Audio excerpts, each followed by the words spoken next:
ಶುದ್ಧೀಕರಣ ಆಗಬೇಕು ಅಂತ ನಾನು ಪ್ರಯತ್ನ ಮಾಡ್ತಿರೋದು ಹೌದು, ಬಸವನಗೌಡ ಪ್ರಯತ್ನ ಮಾಡ್ತಿರೋದು ಹೌದು, ನಾವಿಲ್ಲ ಅಂದಿಲ್ಲ. ಶುದ್ಧೀಕರಣ ಅಂದ ತಕ್ಷಣ ಒಂದೇ ದಿನಕ್ಕೆ ಆಗಲ್ಲ. ಅದು ಶುದ್ಧೀಕರಣ ಆಗಬೇಕು ಅನ್ನೋಂಥ ಉದ್ದೇಶದಲ್ಲೇ ಪ್ರಯತ್ನ ನಡೆಸ್ತಾ ಇದ್ದೀವಿ. ಯಾಕೆಂದರೆ ಈ ಪಕ್ಷ ಶುರುವಾಗಿ ಇವತ್ತಿನೆನ್ನೋದಲ್ಲ. ಈ ಪಕ್ಷ ಬಹಳ ವರ್ಷ ಆಯಿತು. ಅನೇಕರು ತಮ್ಮ ಬಲಿದಾನ ಮಾಡಿದ್ದಾರೆ. ಪಂಡಿತ್ ದೀನ್ ದಯಾಳ್ ಉಪಾಧ್ಯಾಯರು, ಡಾಕ್ಟರ್ ಶ್ಯಾಮ ಪ್ರಸಾದ್ ಮುಖರ್ಜಿಯವರು, ಇದೆಲ್ಲ ಬಲಿದಾನ ಆಗಿದೆ. ಈ ಬಲಿದಾನ ವ್ಯರ್ಥ ಆಗಲ್ಲ. ಶುದ್ಧೀಕರಣ ಒಂದೇ ಕುಟುಂಬದ ಕೈಲಿ ಪಕ್ಷ ಇರಬೇಕು ಅಂತ ಯಾರು ಒಪ್ತಾರೆ? ಹಿಂದುತ್ವವನ್ನು ಬಿಟ್ಟು ರಾಜಕಾರಣ ಮಾಡಬೇಕು, ಒಂದು ಜಾತಿಗೆ ಅದರಲ್ಲಿ ಒಂದು ಗುಂಪಿಗೆ ಆಗಬೇಕು ಅಂತ ಯಾರು ಒಪ್ತಾರೆ? ಸಾಮೂಹಿಕ ನಾಯಕತ್ವ ಬೇಡ ಅಂತ ಯಾರು ಒಪ್ತಾರೆ? ಇದೆಲ್ಲ ಆಗಬೇಕು ಅನ್ನೋದು ಶುದ್ಧೀಕರಣಕ್ಕೆ ಶುರು ಮಾಡಿದ್ದೀವಿ. ಒಂದು ದಿನಕ್ಕೆ ಆಗತ್ತೋ ಬಿಡುತ್ತೋ ಗೊತ್ತಿಲ್ಲ. ವೈಯಕ್ತಿಕವಾಗಿ ರಾಜಕಾರಣ ದೃಷ್ಟಿಯಿಂದ ನಮಗೆ ತೊಂದರೆ ಆಗ್ಬೋದು ಇವತ್ತು, ಅದನ್ನು ನಾವು ಸಹಿಸ್ಕೋತೀವಿ. ಆದರೆ ನಮ್ಮ ಪಕ್ಷ ಶುದ್ಧೀಕರಣ ಆಗಬೇಕು ಅಂತ ಹೊರಟಿದ್ದೀವಿ. ಆಗತ್ತೆ, ಇವತ್ತಿಲ್ಲ ನಾಳೆ ಅಂತ ಆಗತ್ತೆ, ವಿಶ್ವಾಸ ನನಗಿದೆ. ಗೊತ್ತಿದೆ. ನಾನು ಇದು ಮೋದಿಯವ್ರನ್ನ ಹೊಗಳೋದಕ್ಕೆ, ಮೋದಿ ಎಂಥ ರಾಜಕಾರಣದಲ್ಲಿ ಕೈ ಹಾಕೋ ವ್ಯಕ್ತಿ ಅಲ್ಲ. ಮೋದಿ ಒಂಥರ ವಿಶ್ವನಾಯಕ. ಈ ಸಣ್ಣ ಸಣ್ಣ ಕೆಟ್ಟ ರಾಜಕಾರಣ ಮಾಡೋದು ಅವ್ರಿಗೆ ಗೊತ್ತಿಲ್ಲ. ಅರ್ಥ ಆಗುತ್ತೆ ಇವತ್ತೆಲ್ಲ ನಾಳೆ ಏನೇನು ನಾವು ಮಾಡ್ತಾ ಇದ್ದೀವಿ ಅನ್ನೋದು ಅವ್ರಿಗೂ ಖಂಡಿತ ಅರ್ಥ ಆಗುತ್ತೆ. ನಾನು ಹೇಳಿದ್ನಲ್ಲ, ಒಂದು ಹಂತದಲ್ಲಿ ಶುದ್ಧೀಕರಣ ಒಂದೇ ಹಂತದಲ್ಲಿ ಮುಗಿಯಲ್ಲ, ಒಂದು ದಿನಕ್ಕೆ ಮುಗಿಯಲ್ಲ. ಆಗತ್ತೆ, ಶುದ್ಧೀಕರಣ ಆಗಬೇಕು ಅಂತ ಹೊರಟಿದ್ದೀವಿ. ಶುದ್ಧೀಕರಣ ಆಗೇ ಆಗುತ್ತೆ. ಇದೆ, ನಾನು ಹೇಳಿಲ್ಲ, ಗೊತ್ತಿಲ್ಲ. ಅದಕ್ಕೊಂದು ವ್ಯವಸ್ಥೆ ಇದೆ. ರಾಷ್ಟ್ರೀಯ ಅಧ್ಯಕ್ಷರಿದ್ದಾರೆ. ರಾಷ್ಟ್ರೀಯ ಅಧ್ಯಕ್ಷ ಪಕ್ಷ ನೋಡ್ತಾರೆ ಅಂತ ಸಂದರ್ಭದಲ್ಲಿ ರಾಷ್ಟ್ರದ ಪ್ರಧಾನಮಂತ್ರಿ ವಿಶ್ವನಾಯಕ, ಅದಕ್ಕೆ ಅವ್ರು ಕೈ ಹಾಕಲ್ಲ. ಅವ್ರು ಮಾಡ್ತಾರೆ ಅನ್ನೋಂಥ ನಂಬಿಕೆಯಲ್ಲಿ ಇದ್ದಾರೆ. ಆಗ್ಬೋದು ಅಂತ ವಿಶ್ವಾಸದಲ್ಲಿ ಅವರು ಇದ್ದಾರೆ, ನಾನು ಇದ್ದೀನಿ. ಹ್ಞೂ ಸರ್, ನಾನು ಹೇಳ್ತೀನಲ್ಲ, ಇದು ನಾನು ಅದಕ್ಕೆ ಹೇಳ್ತೇನೆ, ತೆಗೆಯೋದು ಯಾಕೆ ಅನ್ನೋದನ್ನು ಕೂಡ ಪ್ರಶ್ನೆ ಇದೆ. ಆ ಯಾಕೆ ತೆಗೆದ್ರು ಅನ್ನೋದು ಚರ್ಚೆ ಆಗಬೇಕು ಅನ್ನೋಂಥ ಉದ್ದೇಶಕ್ಕೆ ನಾನು ನಿಂತಿದ್ದು. ಚುನಾವಣೆ ನಾನು ನಿಲ್ದಿದ್ದರೆ ಯಾಕೆ ಇವರು ಚುನಾವಣೆ ನಿಂತರು ಅನ್ನೋಂಥ ಚರ್ಚೆಗಳು ಬರ್ತಿತ್ತಾ? ಇವತ್ತು ಚರ್ಚೆ ಬಂದಿದೆ. ಇವತ್ತಿಲ್ಲ ನಾಳೆ ಶುದ್ಧೀಕರಣ ಆಗುತ್ತೆ, ಈ ವಿಶ್ವಾಸ ನನಗಿದೆ. ಭಾಳ ಸುಳ್ಳು ಹೇಳ್ಕೊತ ಬಂದಿದ್ದಾರೆ. ಪ್ರಾರಂಭದಿಂದನೂ ಅವರೇ ವಿಜಯೋತ್ಸವ ಆಚರಣೆ ಮಾಡ್ತೀವಿ ಅನ್ನೋಂಥ ರೂಪದಲ್ಲಿದ್ದಾರೆ. ಹಂಗಾಗಿ ಯಾಕೆ ಭಿಕ್ಷೆ ಬೇಡಕ್ಕೆ ಹೋಗಿದ್ರು ಪ್ರಪಂಚದ ಮುಂದೆ? ಕುಡಿಯೋಕ್ಕೆ ನೀರಿಲ್ಲ ಅಂತ ನಿಮ್ಮ ಟಿ ವಿಗಳೆಲ್ಲ ನೋಡ್ತಾ ಇದ್ದಲ್ಲ, ಪಾತ್ರೆಗಳು, ಅಂಥ ಸ್ಥಿತಿ ಯಾಕೆ ಬಂತು? ಔಷಧಿ ಇಲ್ಲ ಅಂಥ ಪರಿಸ್ಥಿತಿ ಯಾಕೆ ಬಂತು? ಹಾಗಾಗಿ ಭಾಳ ಸುಳ್ಳು ಹೇಳ್ಕೊತ ಬಂದಿದ್ದಾರೆ. ನಾನು ಅದಕ್ಕೋಸ್ಕರ ಹೇಳ್ತಾ ಇದ್ದೀನಿ, ನಮ್ಮ ದೇಶದ 26 ಜನ ಅಮಾಯಕ ನಾಗರಿಕರನ್ನ ಹತ್ಯೆ ಮಾಡಿದಾಗಲೇ ಪಾಕಿಸ್ತಾನ ಈ ಪ್ರಪಂಚದ ಭೂಪಟದಲ್ಲಿ ಅಳಿಸೋಗೋದಕ್ಕೆ ಆ ಒಂದು ಶವದ ಪಟ್ಟಿಗೆಗೆ ಮೊದಲನೇ ಮೊಳೆ ಹೊಡೆದಂಗೆ ಅವತ್ತೇ ಆ 26 ಜನನ ಹತ್ಯೆ ಮಾಡಿದ್ರಲ್ಲ ಅಮಾಯಕರು, ಅವತ್ತೇ ಮೊದಲನೇ ಮಳೆ ಹೊಡೆದಂಗೆ.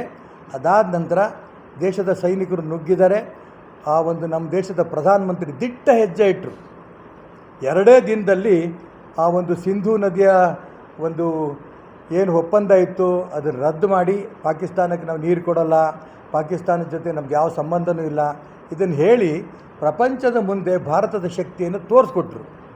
ಹಂಗಾಗಿ ಇಡೀ ದೇಶ ಇವತ್ತು ಮೋದಿ ಜೊತೆ ನಿಲ್ಲೋದಕ್ಕೆ ಕಾರಣ ಅದೇನೆ.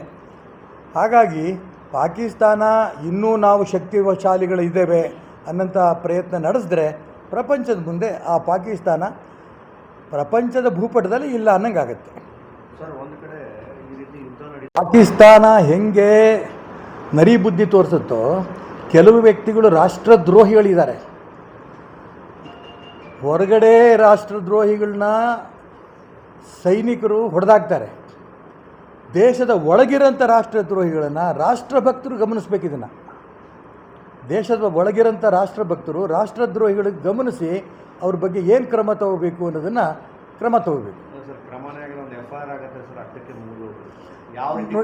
ಈಗ ಏನಾಗುತ್ತೆ ನಮ್ಮ ದೇಶದ ಸಂವಿಧಾನದಲ್ಲೇ ಆಗಿದೆ. ನಾವೇನು ಮಾಡೋ ಪರಿಸ್ಥಿತಿ ಇವತ್ತಿಲ್ಲ. ಆದರೆ ಇವತ್ತಿಲ್ಲ ನಾಳೆ ಈ ರಾಷ್ಟ್ರದ್ರೋಹಿಗಳಿಗೆ ಸರಿಯಾಗಿ ಬುದ್ಧಿ ಕಲಿಸೋ ದಿನ ಖಂಡಿತ ಬರುತ್ತೆ.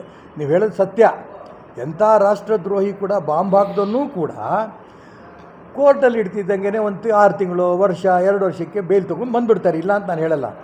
ಆ ಕಾನೂನನ್ನು ತಿದ್ದುಪಡಿನೂ ಆಗಬೇಕು ನಮ್ಮ ದೇಶದಲ್ಲಿ, ಅವ ಸರಿ ಹೋಗುತ್ತೆ. ಪ್ರತೀಕಾರದಿಂದ ಇಡೀ ದೇಶದ ಹಿಂದೂಗಳು ಒಟ್ಟಾಗಿದ್ದಕ್ಕೊಂದು ವಿಶೇಷ. ಜೊತೆಗೆ 140 ಕೋಟಿ ಜನ ನರೇಂದ್ರ ಮೋದಿ ಜೊತೆಗೆ ಅವರ ನಾಯಕತ್ವವನ್ನು ನಾವು ಒಪ್ಪಿದ್ದೇವೆ ಅನ್ನೋಂಥ ತುಂಬ ಸಂತೋಷ. ನಮ್ಮ ಸೈನಿಕರು ಅವರ ಶಕ್ತಿ ಸಾಮರ್ಥ್ಯವನ್ನು ಪ್ರಪಂಚದ ಮುಂದೆ ತೋರಿಸಿ ಶಹಬಾಷ್ ಅಂತ ಅನಿಸ್ಕೊಂಡಿದ್ದಾರೆ. ಇಂಥ ಸಂದರ್ಭದಲ್ಲಿ ಪಾಕಿಸ್ತಾನ ನಡುಗೋಗಿತ್ತು, ಭಿಕ್ಷೆ ಬೇಡಂಥ ಸ್ಥಿತಿ ಬಂದಿತ್ತು. ತಿನ್ನೋದಕ್ಕೆ ಅನ್ನ ಇಲ್ಲ, ಇಡೀ ಪ್ರಪಂಚದ ಮುಂದೆ ದುಡ್ಡು ಕೊಡಿ, ಸಾಲ ಕೊಡಿ ಅಂತ ತಂದ್ಕೊಂಡು ಭಿಕ್ಷೆ ಬೇಡಿದ್ರು. ಔಷಧಿಗಳು ಇರಲಿಲ್ಲ, ಕುಡಿಯೋಕ್ಕೆ ನೀರು ಇಲ್ಲದೆ ಇರೋಂಥ ಪರಿಸ್ಥಿತಿ ಇತ್ತು. ಇಂಥ ಸಂದರ್ಭದಲ್ಲಿ ಟ್ರಂಪ್ ಅವರ ಮಧ್ಯಸ್ಥಿಕೆಯಲ್ಲಿ ಯುದ್ಧ ವಿರಾಮ ಆಯಿತು. ಆದರೆ ಯುದ್ಧ ವಿರಾಮ ಆಗಿ 3 ಗಂಟೆಯಲ್ಲಿ ಪಾಕಿಸ್ತಾನ ತನ್ನ ನರಿ ಬುದ್ಧಿ ತೋರಿಸ್ತು. ಇವತ್ತು ಪಾಕಿಸ್ತಾನ ಅದೇ ರೀತಿ ಮುಂದುವರೆದ್ರೆ ಪ್ರಪಂಚದ ಭೂಪಟದಲ್ಲಿ ಪಾಕಿಸ್ತಾನವೇ ಇಲ್ದಂಗಾಗತ್ತೆ. ಈಗಾಗಲೇ ನಮ್ಮ ದೇಶದ ವಿದೇಶಾಂಗ ಸಚಿವರು ಸ್ಪಷ್ಟ ಮಾಡಿದ್ದಾರೆ, ಮತ್ತು ಏನಾದರೂ ಇದೇ ರೀತಿ ಮುಂದುವರೆದ್ರೆ ನಮ್ಮ ಸೈನಿಕರನ್ನ ಯಾವುದೇ ಕಾರಣಕ್ಕೂ ವಾಪಸ್ ತಗೊಳಕ್ಕಾಗಲ್ಲ. ನಾವು ನಮ್ಮ ಶಕ್ತಿ ಸಾಮರ್ಥ್ಯವನ್ನು ತೋರಿಸ್ತೇವೆ, ಪ್ರಪಂಚದ ಮುಂದೆ ಭಾರತದ ಶಕ್ತಿ ತೋರಿಸ್ತೇವೆ ಅನ್ನೋಂಥ ಮಾತನ್ನು ಸ್ಪಷ್ಟವಾಗಿ ಹೇಳಿದ್ದಾರೆ. ಹಾಗಾಗಿ ಇವತ್ತೇನು ಎಲ್ಲ ಪಕ್ಷಗಳು ಕೂಡ ಈ ದೇಶ ಒಂದು ಅನ್ನೋದು ತೋರಿಸೋದ್ರಲ್ಲಿ ಯಶಸ್ವಿಯಾಗಿದ್ದಾರೆ. ಅಲ್ಲೊಂದು ಇಲ್ಲೊಂದು ಒಡಕು ಧ್ವನಿ ಇರ್ಬೋದು, ಇಲ್ಲ ಅಂತ ನಾನು ಹೇಳಲ್ಲ. ಆದರೆ ಎಲ್ಲ ರಾಜಕೀಯ ಪಕ್ಷಗಳು ಕೂಡ ರಾಜಕಾರಣ ಪಕ್ಕಕ್ಕೆ ಸರಿಸಿ ಈ ದೇಶ ಒಂದು, ಭಾರತ್ ಮಾತೆಗೆ ನಾವೆಲ್ಲ ಒಟ್ಟಾಗಿರ್ತೀವಿ ಅಂತ ತೋರಿಸಿರೋದು ನಿಜಕ್ಕೂ ನಾವು ಅಭಿನಂದನೆ ಸಲ್ಲಿಸಬೇಕು. ಹಾಗಾಗಿ ಪಾಕಿಸ್ತಾನ ತನ್ನ ಬಾಲವನ್ನು ಮುದುರಿಕೊಂಡಿದ್ದರೆ ಸರಿ, ಇಲ್ಲ ಅಂದರೆ ಈ ದೇಶದ ಸೈನಿಕರು ಪಾಕಿಸ್ತಾನ ಬಾಲವನ್ನು ಕಟ್ ಮಾಡ್ತಾರೆ ಅನ್ನೋದ್ರಲ್ಲಿ ಯಾವ ಅನುಮಾನ ಕೂಡ ಇಲ್ಲ. ಬಸವನ ಬಾಗೇವಾಡಿನಲ್ಲಿ ನಿಮಗೆ ಗೊತ್ತಿದೆ, ಕ್ರಾಂತಿವೀರ ಬ್ರಿಗೇಡು ನಮ್ಮ ನಿರೀಕ್ಷೆಗೆ ಮೀರಿ 1008 ಸಾಧು ಸಂತರ ಸಮಾವೇಶ ಮಾಡಿ ಅವರ ಪಾದಪೂಜೆ ಮಾಡಿ ಅದರ ಮುಖಾಂತರ ಉದ್ಘಾಟನೆ ಆಗಬೇಕು ಅಂತ ಹೊರಟಾಗ 1200ಕ್ಕೂ ಹೆಚ್ಚಿಗೆ ಸಾಧು ಸಂತರು ಬಂದರು. ಅವ್ರ ಪಾದಪೂಜೆ ಮಾಡಿ ಶುರು ಮಾಡಿದ್ದೀವಿ, ಯಶಸ್ವಿಯಾಗಿ ಒಂದು ಕಾರ್ಯಕ್ರಮ ಆಗಿದೆ. ಇದಾದ ನಂತರ ನಾವು ಅಲ್ಲಲ್ಲಿ ಹಿಂದೂಗಳಿಗೆ ಅನ್ಯಾಯ ಆಗಿರೋಂಥ ಜಾಗಗಳಿಗೆ ಹೋಗಿ ಬರ್ತಾಯಿದ್ದೀವಿ. ಮೊನ್ನೆ ಹಾವೇರಿ ಜಿಲ್ಲೆಯಲ್ಲಿ ಏನು ಒಬ್ಬ ಹಿಂದೂ ಹೆಣ್ಣುಮಗಳನ್ನು ಒಬ್ಬ ಮುಸಲ್ಮಾನ್ ಪ್ರೀತಿ ಮಾಡಿದಂಗೆ ಮಾಡಿ ಅವಳಿಗೆ ಕೊನೆಗೆ ಕತ್ತಿಚಿಗಿ ನದಿನಲ್ಲಿ ಬಿಸಾಕೋದನ್ನ ಬಗ್ಗೆ ದೊಡ್ಡ ಮೆರವಣಿಗೆ ಮಾಡಿ ಸರ್ಕಾರಕ್ಕೆ ಒತ್ತಾಯ ಮಾಡಿ ಅವ್ರಿಗೆ 5 ಲಕ್ಷ ಪರಿಹಾರ ಕೂಡ ಬಂದಿದೆ. ಇನ್ನೂ ಹೆಚ್ಚಿನ ಪರಿಹಾರ ಕೊಡಬೇಕು ಅನ್ನೋಂಥ ಒಂದು ಹೋರಾಟ ಮಾಡಿದ್ದೇವೆ.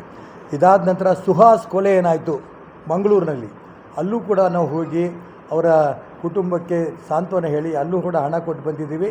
ಅದನ್ನು NIAಗೆ ಕೊಡಬೇಕು ಅಂತ ರಾಜ್ಯ ಸರ್ಕಾರಕ್ಕೆ, ಕೇಂದ್ರ ಸರ್ಕಾರಕ್ಕೆ ಆಗಲೇ ನಾವು ಒತ್ತಾಯ ಕೂಡ ಈಗ ಮಾಡಿದ್ದೇವೆ. ಈ ರೀತಿ ಹಿಂದೂಗಳಿಗೆ ಎಲ್ಲೆಲ್ಲ ಅನ್ಯಾಯ ಆಗುತ್ತೆ ಆ ದಿಕ್ಕಲ್ಲಿ ಹೋಗಿ ಎಲ್ಲ ಪ್ರಯತ್ನ ನಡೆಸ್ತಾ ಇದ್ದೀವಿ. ಇವತ್ತು ಮಧ್ಯಾಹ್ನ 4 ಗಂಟೆಗೆ ಜಕನೂರು, ಜಮಖಂಡಿ ಹತ್ತಿರದ ಜಕನೂರಲ್ಲಿ ಬಾಗಲಕೋಟೆ ಮತ್ತು ಬಿಜಾಪುರ ಜಿಲ್ಲೆಯ ಎಲ್ಲ ಪದಾಧಿಕಾರಿಗಳು ಕೂಡ ಅಲ್ಲಿ ಒಟ್ಟಿಗೆ ಸೇರಿ ಮುಂದಿನ ಕಾರ್ಯಯೋಜನೆಗಳನ್ನು ನಾವು ಮಾಡಲಿದ್ದೇವೆ.